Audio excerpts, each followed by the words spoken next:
magic systems and how to create a good one. This was actually a question posed to me last week. I'm finally getting around to answering it. And all I can really do is give you some examples of what I've done so far and maybe tease some of the things that are coming in the near future on my end. But going with different magic systems, each different series that I write has a totally different worlds and realities. And so I'm always starting from scratch on when I'm creating these kind of worlds and concepts.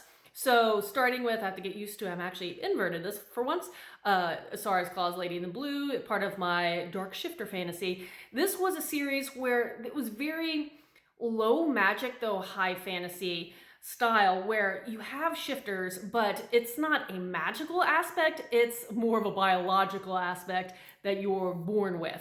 And though there are different kind of arcane weaponry that transform with the animals, those are very rare, very few, and there's reasoning behind it.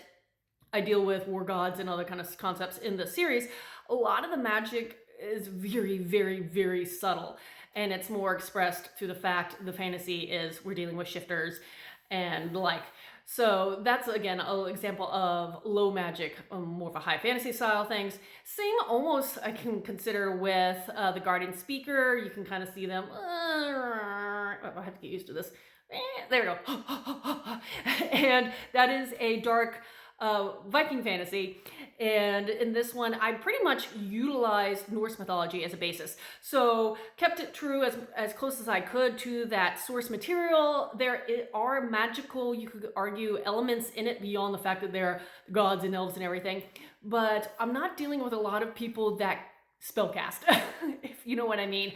We're dealing with people who can see and communicate with various groups of Disir, which are all female types of spirits, animal-shaped guardian spirits, the Fulgir, Hemingir, who are entities that represent personal luck that passes down family line, Valkyrie, the like. So there are people like that. There's some prophecy aspects going on in Cirrus's, but the magic system is very light, though it is another high fantasy. We're dealing with war gods and everything like that. But up until you deal with the deities, it's fairly light. You're just dealing with fantasy entities and people and situations. The difference I have is for my young adult isekai. How do I do this? There we go. With the Jed Chronicles.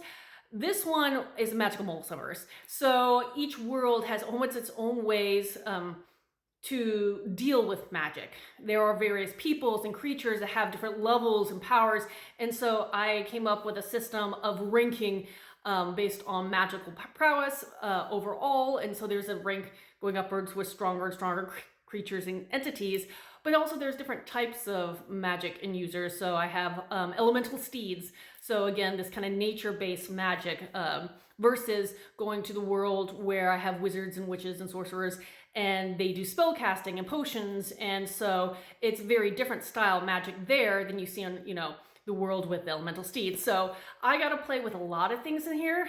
And I had to just be very true to and be aware of when I make rules for certain places to make sure I stick with the rules. So that's pretty much one of the biggest things. If you're creating a magic system, as soon as you establish a rule, keep with it. I define in the Jed Chronicles a little difference between wild magic, so this more of a raw source of magic, which is rare. It is more volatile, more powerful, but very hard to control, versus refined magic, which is what most creatures and entities utilize in the series, that it is far easier to make it do what you want it to do, but it is inherently weaker a form of magic than wild magic. So whatever rules you're establishing, make sure you stick with them. You don't need a complex magic system in order to make your world feel real, but whatever you do decide to do, stick with the rules you have, make sure it's clear to your readers, and have fun.